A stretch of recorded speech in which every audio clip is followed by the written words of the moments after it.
അതെ റഫീഖെ, ഞാനൊരു മരിച്ച വീട്ടിൽ നിൽക്കുക. ഞാൻ ഇവിടുന്ന് ഇറങ്ങിയിട്ട് നിന്നെ അങ്ങോട്ട് വിളിക്കാം.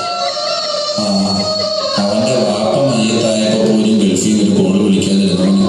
ഇപ്പൊ IST വിളിച്ച് പട്ടിയുടെ തെണ്ടിയുടെ മോൻ. ഈ ഗോള് മുഴുവൻ ഏറ്റു വാങ്ങുമ്പോ നമ്മുടെ ഗോള് എവിടെ പോയി കിടക്കുമായിരുന്നു? ബോൾ ആ പ്രദേശത്തേക്ക് എങ്ങും പോകാത്ത കാരണം അവിടുത്തെ ഗോളിക്ക് എന്തും കാണിക്കാം. നമ്മുടെ സ്ഥിതി അതായിരുന്നോ? ബോൾ ഫുൾ ടൈം നമ്മുടെ ഗോളി പോസ്റ്റിന്റെ തൊട്ടടുത്ത് തന്നെ അല്ലായിരുന്നോ? ഇത് ഞാൻ അവനോട് ചോദിച്ചാന്നേ, നീ എന്താ ബോൾ പിടിക്കാത്തത്? എന്നിട്ട് അവൻ പറയേ ബോൾ പിടിക്കാനല്ലേ വല കെട്ടിയേക്കുന്നത്.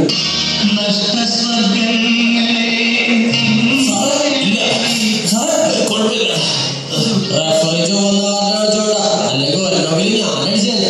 നീ അയാളുടെ അമ്മയ്ക്ക് വിളിച്ചോണ്ടല്ലേ? അത് പിന്നെ അയാൾ എന്തോട് പറഞ്ഞു? ബോളിൽ എന്നെ കൈകൊണ്ടപ്പോ നീ മോനെ തോന്നി.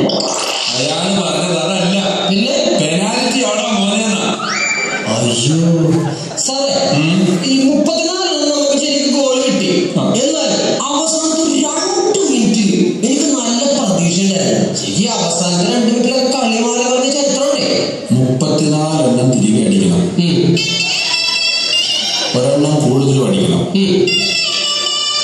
2 മിനിറ്റ്. ഇത്രയും നാടി നനഞ്ഞിട്ട് വലിയ നിനക്ക് പ്രതീക്ഷ വേണോടാ?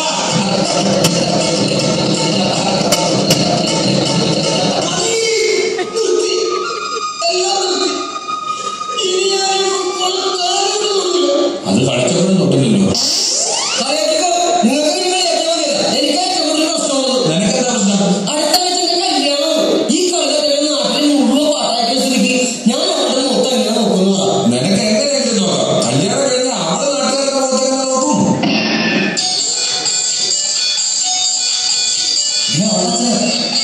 ഹലോ ഹലോ അച്ഛ കേക്കാം. പിന്നെ